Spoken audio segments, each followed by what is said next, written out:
कुछ घंटे पहले देखिए 2 खबरें सुर्खियां बटोर रही हैं, उन्हीं पर हम चर्चा कर रहे हैं। एक तरफ कैश जो आपके नेता पर आरोप लगा है, दूसरी तरफ ये बुर्के वाला दावा। लारी जी कह रहे हैं इसमें कोई गलत नहीं है। आप लोग क्यों इसे खामखा में मुद्दा बना रहे हैं? क्योंकि इसमें कोई गलत ही नहीं है। अगर वो कह रहे हैं मुस्लिम महिलाओं की चेकिंग ना हो, पुलिसकर्मी नहीं कर सकते जी। सुचारिता जी, सबसे पहले मैं देरी से आने के लिए माफी चाहता हूं। हुआ क्या कि बेसिकली भारतीय जनता पार्टी हो चाहे महायुति हो, हम पहले वोट जिहाद से लड़ रहे थे, अब हमें नोट जिहाद से भी लड़ना पड़ेगा। अब ये नोट जिहाद को भी जोड़कर जो है इस तरीके से चीजों को जो है बदनाम करने की कोशिश की जा रही है महायुति को, भारतीय जनता पार्टी को, भारतीय जनता पार्टी के नेताओं को। कहा जा रहा है कि 5 करोड़ रुपए आए, ना 5 करोड़ रुपए, ना 5 करोड़ आते हुए दिखे, ना 5 करोड़ जाते हुए दिखे, ना उसकी सीसीटीवी फुटेज है, ना विनोद तावड़े जी उसको किसी को देते हुए दिखे, लेकिन एक प्रोपेगेंडा बनाया जा रहा है। और जहां तक जिस तरीके से चीजें हुई हैं, कौन नहीं जानता? ये जो कैंडिडेट है, इस कैंडिडेट के बारे में, इस कैंडिडेट के परिवार के बारे में कौन नहीं जानता? सब जानते हैं किस तरीके से गैंगस्टर परिवार से जो है ये इत्तेफाक रखते हैं, किस तरीके से दाऊद के साथ इनका जो है मामला आगे निकला है, किस तरीके से इनके जो पिता हैं हितेंद्र ठाकुर, उन पे जो है टाडा के तहत केस चला, किस तरीके से जो भाई ठाकुर हैं उसके दाऊद के साथ संबंध निकले। आज ये गैंगस्टर, ये वोट जिहाद, ये नोट जिहाद, ये सारी हिंदुस्तान की ताकतें और हिंदुस्तान से बाहर की ताकतें लग गई है कि किसी भी तरीके से महायुति को, किसी भी तरीके से भारतीय जनता पार्टी को सरकार ना बनाने दी जाए। लेकिन महाराष्ट्र की जनता बहुत अच्छे तरीके से जानती है। और हां, कुछ लोग हैं जिनके घरों में 350 करोड़, 50 करोड़ रुपए भारतीय जनता पार्टी की सरकार में ही निकल कर आए हैं। कुछ लोग हैं जिनकी आदत है कैश से सरकार को बचाने की और कैश से सरकार को बनाने की। 2008 का कैश पर वोट किसको याद नहीं है?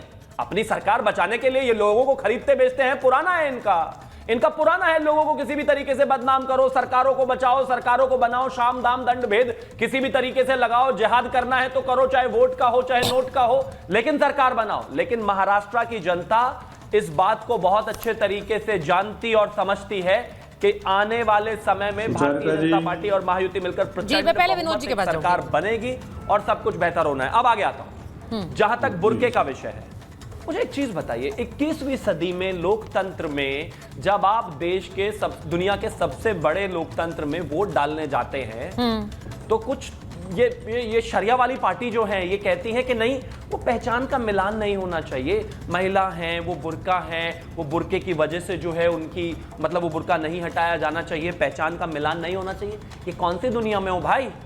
शायद शरिया में भी ना होता हो ऐसा। तो मतलब कमाल की बात है, कितने वोट पड़ रहे हैं, कहां वोट पड़ रहे हैं, फर्जी वोट पड़ रहे हैं, असली वोट पड़ रहे हैं, ओरिजिनल वोट पड़ रहे हैं, नहीं पड़ रहे हैं, इसकी जांच पहचान बर्तान मिलान होना जरूरी है।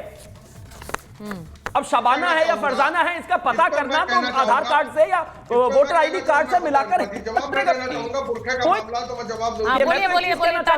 चुनाव आयोग से मेरा भी भारतीय जनता पार्टी के प्रवक्ता होने के नाते निवेदन है कि भाई पारदर्शिता होनी चाहिए। कौन वोट डालने जा रहा है, कितनी डाल रहा है, कहां जा रहा है, उसका सही मिलान आधार कार्ड से, वोटर आईडी कार्ड से है कि नहीं। पारदर्शिता तो दोनों ही मामलों में होनी चाहिए, मैं पूरी तरह सहमत हूं। दोनों ही मामलों में पारदर्शिता की बहुत जरूरत है। तारिक साहब जवाब देना चाह रहे हैं, विनोद जी को लीजिए स्क्रीन पर। विनोद जी से बात करिए। पहली बात तो ये है कि शिवम भाई को हो सकता है अपने वहां महिलाओं को बिना कपड़े को रखने की आदत, तो हमारे वहां बुरखे पे आदत नहीं है कि हम अपने घर की महिलाओं को बेहुदा बयान, बहुत बेहुदा बयान नहीं। उर्फी जावेद कौन है, देखते नहीं हो क्या? नहीं, एक मिनट, बेकार की महिला का नाम लेना क्यों है? भूल गए हो क्या तारिक अहमद लारी? नहीं शिवम, मैं चाह रही हूं कि तारिक अहमद लारी बेहुदी बात है, ये बेहुदी बात है तारिक साहब। इतने सच्चे पक्के मुसलमान हो तो पैगंबर मोहम्मद के सल्लल्लाहु अलैहि वसल्लम जॉर्डन के राजा को, मैं बस ये कह रही हूं किसी भी महिला के लिए, हम किसी भी महिला के लिए क्यों कहें? महिलाएं सब समुदाय में एक बराबर सम्मान के अधिकार हैं। मैं यहाँ पर उनको धर्मों में बात कर नहीं देखना चाहती हूँ। Let me make that very clear. आप दोनों के लिए कह रही हूँ मैं ये बात। विनोद जी को लीजिए स्क्रीन पर, विनोद जी और वरुण जी को लीजिए। नहीं, प्रेम जी और वरुण जी, विनोद जी को लीजिए प्लीज। नहीं, इस तरह से किसी भी महिला के बारे में बात नहीं होगी, मैं बहुत क्लियरली बता दूं। यही वो तरीका होता है जिसके चलते फिर चुनावों में अश्लील टिप्पणियां कर देते हैं नेता। उनको कोई बड़ी बात नहीं लगती, क्योंकि महिला सम्मान किसी के लिए कोई मायने ही नहीं रखता है। विनोद जी आपके पास आ रही है, विनोद जी आपके पास आ रही है। बटेंगे तो कटेंगे कह रहे थे, अब लोग कह रहे हैं। सुनिए विनोद जी, मेरी बात सुनिए। विनोद जी मेरी बात सुनिए। बिल्कुल रेसिज्म वाला बयान है बेसिकली। नहीं, मैं इस तरह के बयानों को सिरे से खारिज करती हूँ और आगे बढ़ना पड़ेगा। Vinod ji, no we will have to move forward. उसको मैं इतनी इंपॉर्टेंस ही नहीं देना चाहती हूँ, मैं उसको इंपॉर्टेंस ही नहीं देना चाहती हूँ, सीधी बात ये है। ये इस तरह के बेहुदे बयान मैं बिल्कुल उनको खारिज करती हूँ। विनोद जी मुझे ये बताइए, अब मुद्दे पर आते हैं। बात बटेंगे तो कटेंगे हो रही थी, अब लोग कह रहे हैं कि ये बटेंगे तो फिर वोट मिलेंगे, ये क्या हो गया? देखिए सुब्रता जी, ये जो बुरखे वाला बयान है बेहद बेहुदा बयान है, और साथ साथ जो है ना, ये महिलाओं की इज्जत के साथ कैसे खिलवाड़ करते हैं ये जिहादी तत्व और ये मुसलमान पार्टियां, ये आपकी डिबेट में भी बिल्कुल पूरी तरह से एक्सपोज हो गया। मैं कहना चाहता हूं, देखिए महिलाओं के बारे में इनका कितना सम्मान है और कितना ये इनकी साथ भावना है, ये साफ साफ जाहिर हो गई। यही मानसिकता है जो महिलाओं को काले बोरे में कैद रखना चाहती है। मैं कहता हूं, जब भारत ने इनको वोटिंग की आजादी दी है तो स्वतंत्र रूप से होनी चाहिए ना जी। ये काले बुर्के में कैद रखते रहे आप उसको वोट करवाना क्यों चाहते हैं? एक बात। दूसरी बात ये है कि क्या समाजवादी पार्टी के गुर्गे इस बात को एश्योर करेंगे कि जो भी बुर्के में महिला आएंगी वो सारी की सारी आइडेंटिफाइड होंगी? अरे भैया, ये जो कह रहे थे अभी आपके सपा के प्रवक्ता का, भाई ये जो उनको आइडेंटिटी कार्ड चेक करने का अधिकार सिर्फ इलेक्शन कमीशन को है, नहीं भाई। सिक्योरिटी एंगल से पुलिस सिक्योरिटी के लिए खड़ी होती है। अगर कोई आतंकवादी बुर्का पहन के आ जाएगा तो क्या उसको ऐसे आने दिया जाए? दीजिए लारी जी को दीजिए। तब है ये तो तब है सुरता जी कि दुनिया भर के अंदर अनेक आतंकवादी घटनाएं जो है बुर्के के आड़ में हुई है, बुर्के में छुपकर हुई है।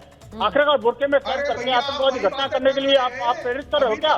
और आप सीधा एक जिहादी वोट बैंक के लिए, वोट जिहाद के लिए देश की व्यवस्था को संकट में डालना चाहते हो? ये जो महिला द्रोही व्यक्ति है उसको आउट करिए। देखिए, पहले तो मैं ये कह दूं, नहीं एक सेकंड तारिक जी मैं पहली तो एक बात बोल देती हूँ, सुनिए मेरी बात।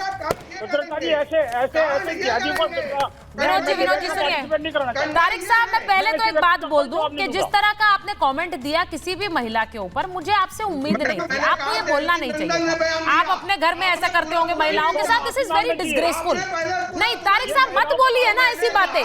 मुद्दे पर रहेंगे तो लोग आपको सुनेंगे, इस तरह की बातें करेंगे तो डिबेट डाइवर्ट हो जाती है। आप यही चाह रहे हैं क्या? डिबेट डाइवर्ट हो जाए, मुद्दों से भटका दो? नहीं, अब सुनिए मेरी बात। विनोद जी एक सेकंड रुकिए। अब मैं तारिक जी अब सवाल का जवाब दीजिए। वो कह रहे हैं कि पुलिसकर्मी जो वहां तैनात रहते हैं वो इसीलिए रहते हैं कि कोई भी बुर्का पहनकर किसी तरह से इलेक्शन के लिए जहां वोटिंग हो रही है ना पहुंच जाए, इसीलिए देखना पड़ता है कि बुर्के में जा कौन रहा है, उसके लिए पुलिसकर्मी तैनात रहते हैं। तो उसका जवाब दे दीजिए, जरा जवाब दीजिए पहले। 100 मर्दों के झुंड में औरतों का स्नान नहीं करवाते हैं और 100 मर्द औरतों के बीच में भी नहीं नहाते हैं। अरे माफी मांगो, नहीं करते। अरे तारिक माफी मांगो। अच्छा ठीक है तारिक साहब, अगर आपको डाइवर्ट करनी है मैं प्रेम के पास चली जाती हूं।